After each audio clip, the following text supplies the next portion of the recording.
My name is Tim. I'm a psychiatric nurse practitioner, and I work a lot with kiddos, teenagers, and young kids. And one thing that so many families right now are struggling with as we just started school back up is the bedtime routine. And there really are things that you can do to really help with that.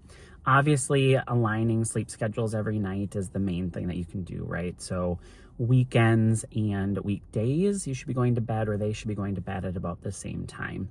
The other cool thing that I think really does help is structuring around routines outside of bedtime. And doing that, like helping with chores and helping clear the dinner table and just doing that every single night way before bedtime, sets the stage for really good routines in general. And research does actually support that that helps kids get used to bedtime routines as well. And then obviously there's the things like quiet time before bed, not having screens after 7:30, 8 o'clock. The screens, I mean, we have a ton of research to that effect, but I think most parents know that one too.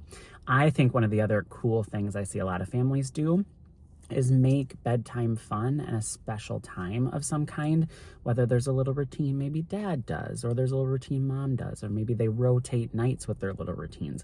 When kids, expect those fun quality moments, it makes bedtime a little less painful. And we have to keep in mind, like when kids and their brains are growing, sleep is so important. It's when you build back your brain chemistry. And for kids with neurodiversity, it can be particularly important. So think ADHD. If they lose just an hour of sleep, it can lead to more behaviors, externalizing behaviors, oppositional defiance, those sorts of things.